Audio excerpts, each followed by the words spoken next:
Hi, welcome to a unique episode of the Wild Learners channel. Today you're not going to be seeing a lot of me today. Instead, you're going to get to see a lot of visuals so that I can show you a little bit of what I'm talking about and see just how much fun being out in the winter can be.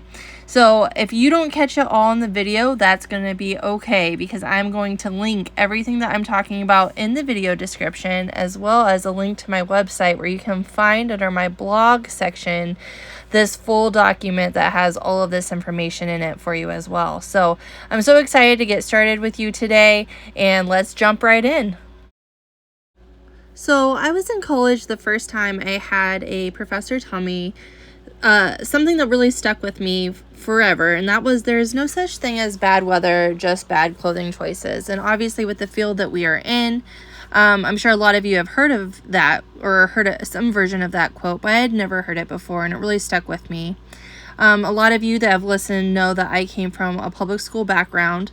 So that was just really interesting to me, because we would have barely any snow on the ground and kids weren't allowed to go outside, or if it was like under 32 degrees, kids weren't allowed to go outside. So indoor recess was usually just chaos control, and I really felt like it was not a valuable time for students.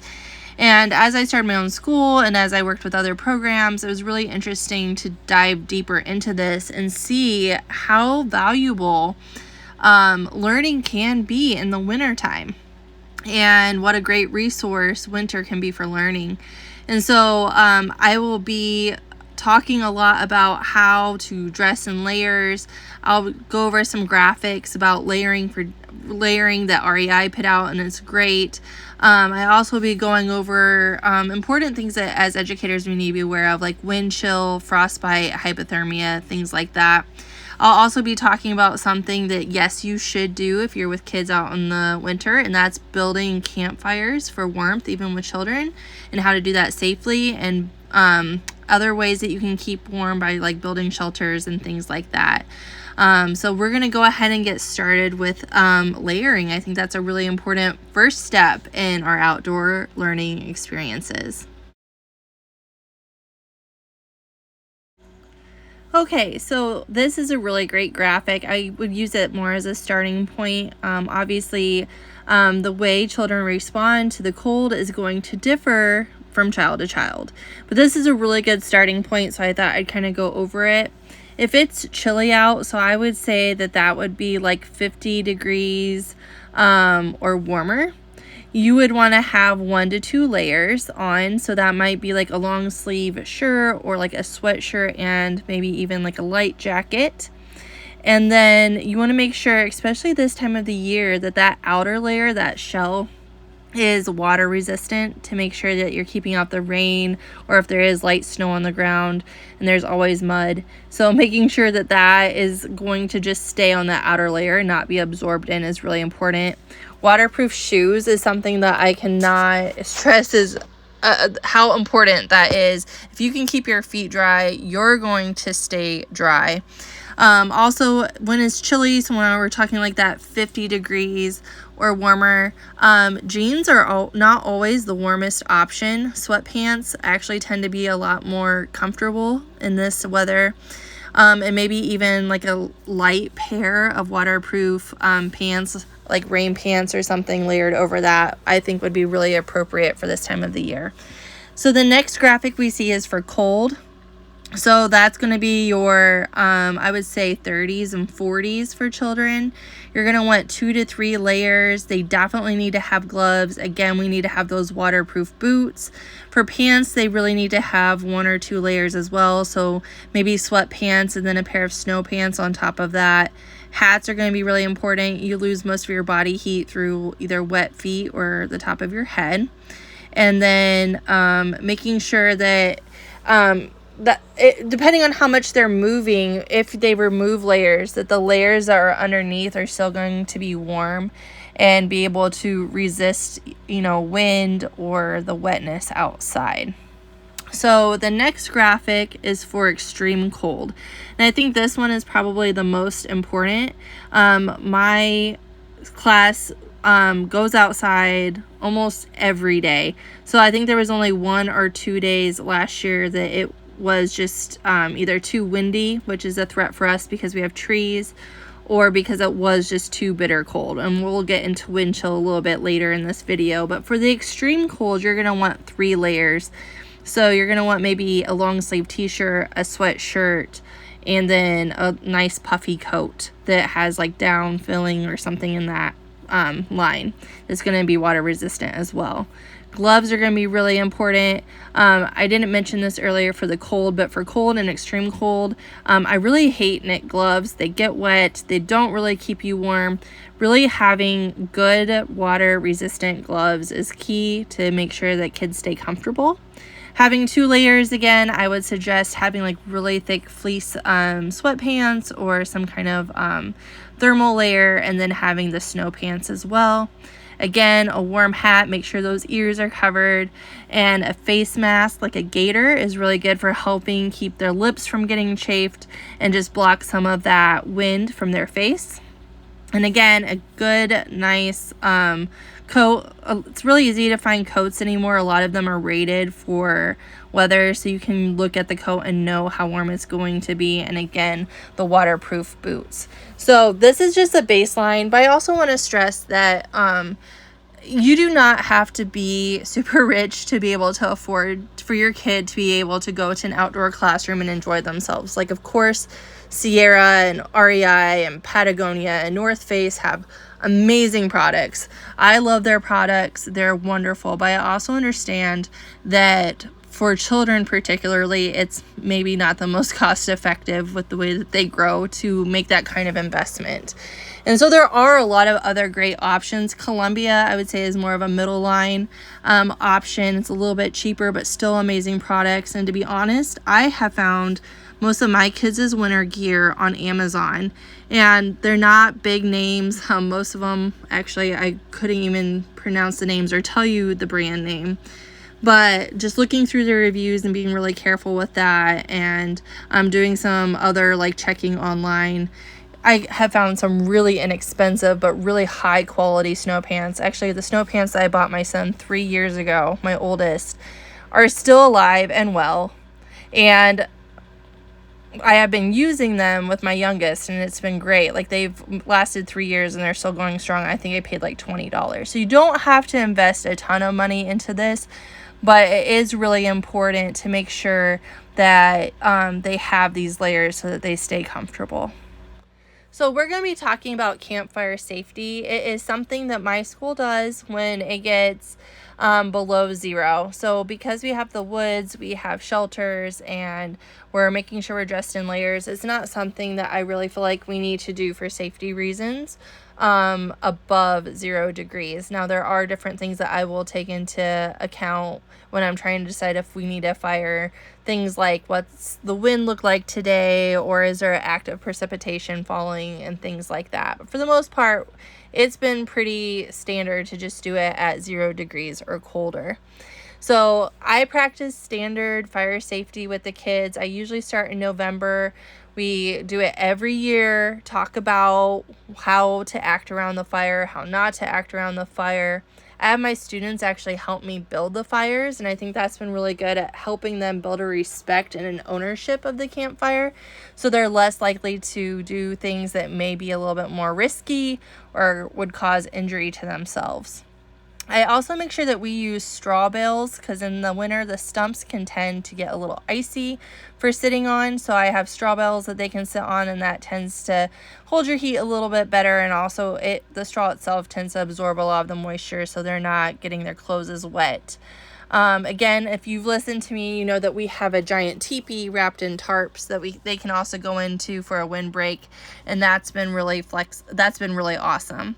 I think that one of the biggest things that you need to do as an educator if you're outdoors in the winter is just like listen to your gut, watch the kids' responses to the cold, and we're going to talk about that a lot more in the video. We're going to go into looking for signs for hypothermia and frostbite and things like that, and how to prevent it, and like I said, watch for it, because those are definitely things you're going to want to watch for and be attentive to. So we will get into that in our next section. Okay, so this graphic shows you the amount of time that you can be in certain wind chills before frostbite sets in. And again, this is kind of more of a guideline for you to look at, but I think it's a really serious one that we really need to take into account when we have students outside. So for me, like I said, we have a lot of natural windbreak, and at our school, we spend several hours a day outside on average. Now, there are days, if I'm looking at our wind chill, if I'm looking at the weather, and it falls within this graph, then I do follow this pretty closely. I think it's really important to make sure that student safety comes first. Again, I think that making sure that they have the layering, if you have the campfire, you have the shelters, and you have something warm to drink is a huge benefit.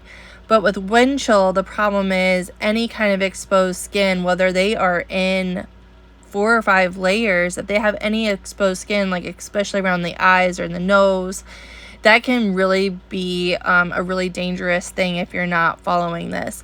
And I think on top of the wind chill, something to really look at is the mile per hour of the wind. So for us, like I said, we have a lot of wooded areas. So there are schools around us that have outdoor programs that, you know, they could have 40, 45 mile per hour winds, and they might still be outside because they don't have a, you know, a direct threat. Maybe they have like a prairie environment that they're in. But for us, I do cut us off at 30 mile per hour wind because we do have a lot of trees. And here in the part of Indiana we're in, we have a lot of ash in our woods, and we have a lot of other types of trees that have been affected by pests and things like that. So my biggest concern would be having a branch fall on a child. It doesn't take a whole tree to hurt somebody, especially with those wind speeds and from the heights that we're talking about in the mature forest that we have here on our school. So I think it's really important to know your outdoor classroom as well. Spend time out there before you have students out there so you can know how the wind affects the trees and the other structures around you and make good choices based off that. Okay, so we're going to spend a considerable amount of time on the next 2 infographics because I think that prevention is key, being able to watch your students, see how they're responding to the cold to avoid potentially hazardous situations. So this infographic, I know you can't see it real well on the video, but again, it's going to be linked in that document that I'm going to link in the video description on my website. But this is the CDC, and this is their infographic on how to avoid, spot, treat frostbite and hypothermia. So we're going to look at this first one, and it says to avoid when the weather is extremely cold, try to stay indoors. If you must go outside, dress properly, which is something that we have talked about, and know who is at high risk for hypothermia and frostbite. So students who maybe are not as active or might have some physical disabilities that might limit their play and they might not be able to stay as warm would obviously be at high risk. And there are obviously others as well. But when you go outside, we kind of already talked about this, the layers that you should wear. But like I said, sometimes you could be completely layered up, but depending on that wind chill, your nose, your ears, your cheeks, your chin, any kind of exposed skin can still be at risk. So we need to make sure that we are watching for certain signs of, either frostbite or hypothermia. So we're going to get right into frostbite. So frostbite is when a victim often isn't aware that they have frostbite, because as they start developing frostbite, that tissue becomes numb. So they start losing feeling. And so a lot of times people that have frostbite don't know it until it's too late. So these are definitely some signs that you're going to want to watch for, and that's redness or pain in any skin area. That is usually the first sign of frostbite. So if I have kids that are complaining that their cheeks are burning or their fingers are burning or things like that, and I make sure that I look at it and I assess whether I think we need to go in or whether this is an unsafe situation. Some more prominent signs, and these are usually more progressive, so this is when we're really starting to talk about a dangerous situation, is if the skin becomes white or even like a grayish yellow, or if the skin looks kind of waxy or is unusually firm. And with kids, it's usually pretty easy to tell because kids' skin usually tends to be a lot more it's younger, so it has a lot more bounce to it. So if it has some firmness to it, or it has like a waxy sheen on it, that's when you really need to probably get some help for this child. And again, numbness. So if they're starting to lose feeling, that's something that you really need to really take into consideration. So hypothermia is different than frostbite. Frostbite's where your skin is getting damaged from the cold exposure. Hypothermia is actually when your body itself actually starts losing its core temperature. So hypothermia often occurs in very cold temperatures, but the thing with hypothermia is that it can occur at cooler temperatures above 40 degrees, especially if it's raining or it has been raining and they're playing in water. That's when we start seeing a lot more of the hypothermia. So if they're wet and it's like 40 degrees, we can still be looking at a situation that could be potentially harmful for that student. So some signs and symptoms for hypothermia with kids would be shivering. And it's not just that kind of like quick shiver where you're cold. It's like constant shivering, exhaustion. They're so tired. They're outside. They're not wanting to play because they're just so tired. They start acting confused, that they're asking you questions and the questions aren't quite making sense, or even if their words seem to be kind of jumbled, then you're looking at a symptom of hypothermia. If they're fumbling with their hands, if they don't seem to be able to grip things well, or their hands are kind of trembling, that's another sign. Memory loss is another sign. Again, slurred speech kind of goes with that confusion. You see those often hand in hand. And then drowsiness, getting really tired, and that's because their body temperature is starting to drop to really dangerous levels. Their skin can become bright red, and you'll see that they have very low energy. So if you suspect that a student might be showing signs of hypothermia, the best thing that you can do is take their temperature. So if their temperature is at 95 degrees or below, you need to get that child immediate help. But like I said, we're talking about these things so that we can try to prevent them so they don't even happen. But like I said, if they do happen, there are some things you can do.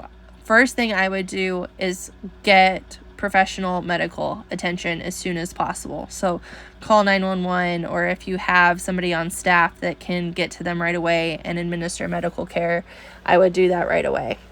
You need to make sure you get them into a warm room or a shelter. So again, that's where having that fire is really helpful.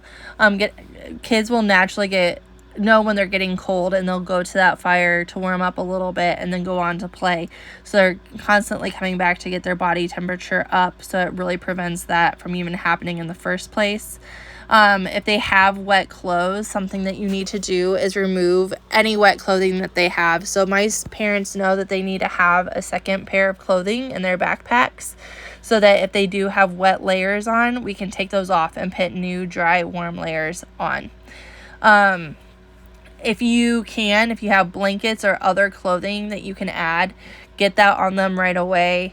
I take blankets out with us, and I actually purposely keep them by the fire so they're already a little bit warmer. Something that you can also do if you think a student is starting to get frostbite, or it's apparent that they do have frostbite, it is so important not to put the area of skin that you think might have frostbite in hot water. That is the worst thing you can do. It's going to be so painful to the child. It needs to be lukewarm water. Lukewarm water is actually going to be the closest to your body temperature anyway. It does not need to be hot, and putting that in hot water can cause that skin to go into shock and actually cause way worse problems for them. So again, with frostbite, if you think a student has it, you need to make sure that they're not using that affected area. So if it's on their feet, you might need somebody to carry them. If it's on their hands, you need to make sure they're not using their fingers. You need to make sure that, again, you're not rubbing those areas that might have frostbite or putting them in like a super hot water. Again, that can really damage. So again, making sure the layers is the first thing that you can do, having the right layers, making sure you have the precautions like the campfire, and making sure you have shelter, and making sure you're just paying attention to all the kids and looking at their response to the cold is going to be your best prevention and the best way to avoid any of these things happening in the first place. So I hope I gave you some good things to think about. I hope you'll go and do your research more on making sure that you're creating a safe space before you go outside. But in this next part of our video, I want to talk about the amazing benefits and really convince you why students should be spending considerable amount outside even in the winter. So I'm going to be sharing some fun videos and pictures of my class out in the winter and kind of show you some activities we do. So this picture that I'm currently showing, we actually used food coloring and was painting the snow, and that was still probably one of the biggest highlights for the students, was getting to do that. We used paintbrushes and spray bottles, and we created things in nature to even use to paint, and that was really, really fun. Here you can see that these two boys don't seem fazed by the cold, and even though there's a lack of snow on the ground, I remember this day because something that I find is that I usually become more intolerable to the cold faster than the students do, probably because I'm not doing as much engaging play as they are, since I'm trying to be more of an observer during this time. But some really great conversations and different activities you can do in the winter. So this student here is choosing to do her nature journal even out in the snow. It's really fun in the winter because you can see signs of animals a little bit easier than you can in the summer, because you're getting the different tracks. And scat is a little bit easier to spot on the white snow versus, on leaf littered forest floor. So that's always something really exciting for them. Something they also enjoy doing is winter tree ID. So looking at the buds and bark patterns of trees. And I find that this is kind of helpful in our area too, just because we have so many different types of maples and oak trees, and it's actually easier to distinguish some of these trees by their bark patterns. So that's something that they really enjoy doing. And then also just playing in the snow, right? Engaging with the snow itself is probably one of my childhood memories. It was always my favorite, is building snow forts and things like that in the snow. So here you can see that these students actually found like a natural cave made by this bush that kind of got bent over from the snow, and so they were climbing in it, and they really enjoyed that as well. And I think that being outdoors in the winter helps teach kids to be very resilient. We could go into the many health benefits of being outside in the winter versus being indoors. There's never a moment spent outside in nature that you're going to regret, but I can tell you so many times in my life I have regretted sitting on the couch and watching a movie or something instead of going out on a nature hike or spending some time out in nature.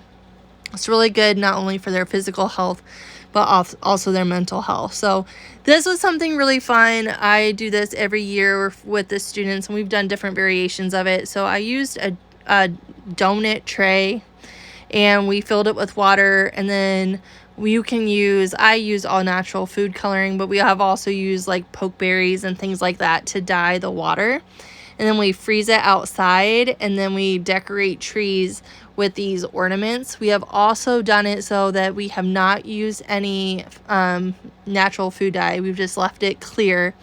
And we've added bird seed, pine needles, rose hips, anything that we can find out in nature to create nature ornaments, and that would also help feed the birds. So we've used like different types of bird seed and things like that, and that's always been really, really fun for them. They like to measure them and see if they're melting any. This particular winter, they were on all the way through the 1st of March, and I think we did it like maybe the 2nd or 3rd week of January, so that was really fun. If you listen to my risky play, you know that I really believe in letting kids have some autonomy and choice. So here you can see that this student is eating an icicle. It was an icicle that was hanging from an area that I know wasn't going to be contaminated. And I do have one rule around the icicles, and that's if you have an icicle, you are still. You're not allowed to run. You're not allowed to chase. You're not allowed to, use it as a weapon. You have to stand still. You can look at it. This student chose to eat it. And again, it was okay because it was in a non-contaminated area. But as you can see, he's engaging with it. He's really enjoying himself. And I think that that's a really important moment for him, as he's really enjoying that. So in this picture right here, my students are actually working on fire starting skills, and this is one of my favorite things to work with them on. I just think it's really fun, and they always find it really engaging, and it's always something that they remember. They always talk about it in later years. But we use flint for the most part to light our fires. I'm not gonna lie, there have been times that I've had to cheat and just go ahead and get like my little clicker lighter out and get it started. But for the most part, we practice using flint. We gather the materials from the woods. I obviously keep some dry materials in the barn as well, just to make sure we have them. But we've used things like Cheetos and Doritos and things like that to start the fire, to see what would burn and what would be a good conductor for the heat, what wouldn't be. And for my older students, something that we really work on is what type of wood burns the best, which wood burns too fast, which wood is really smoky, and things like that. They keep it in a journal. It's something we kind of work on all winter, and I think it's kind of a fun thing for them. A lot of them have chose to go deeper with it and look at like, why would this be a good wood to use? Why isn't this one a good wood to use? And I won't go into all the findings here, but that has been really cool for the students that are older to engage in that. And it really ties well into natural biology a lot better than reading it in a textbook would. So we do a lot of shelter building as a class anyway in general, but I think that the winter is an even better time to practice shelter building skills, because you do have the cold, you do have the wind, and it's a little bit more of a challenge for the students to build a good shelter. So this little girl actually used a 5-gallon bucket to create these walls for her shelter, and then she used a hammock that had actually gotten destroyed earlier in the year to put on top of it, and then used a stick across it to hold it down. And you can't see it in the back, but she actually weighted it down in the back with some rocks to make sure that the wind wouldn't totally lift it off, because she learned from experience that would happen. So it was a really good lesson for her in shelter building. I think that it's also a really deep physics lesson for her, as she was trying to figure out how to stack these safely, and she did do this on her own, so she didn't have another student helping her stack these. So she was kind of learning how to use her body to create these structures. So this is one of my older students, and his structure, as you can see, is a lot more intricate. And it was really cool just to see where their different skill levels were. And because I have a multi-age classroom, it was really cool to watch the younger students try modeling what the older students were doing with their projects, with their shelters. So I love this picture because this student actually buried herself in snow, because we were talking about how snow is actually an insulator, and so she wanted to try it for herself, and after she covered herself up, she decided she was actually pretty warm and decided that she was just going to take a little mock nap there. So as you can see, these are just some very basic ideas on how to get your students to engage with the outdoors in the winter. I do try to make sure that my students have 2 to 3 choices when we're outside to keep them busy and engaged with nature. But like I said in other videos, if they choose not to do those activities, but they're still actively engaging in nature, I'm totally fine with that as well. But I think that for some students that may be a little bit weary of the cold and being outdoors, having structured activities for them to have as an option to do is really beneficial and really helps them to be focused on that rather than how cold they think that they are. So I really hope that you have found this shorter and more unique episode helpful today. Again, it goes more in depth, and I have those links in the website, and here it is for you real quick, but I'll have it linked too, and I hope that you'll visit it. Again, thank you for listening. Make sure you like and subscribe, and I will see you next time. Thanks.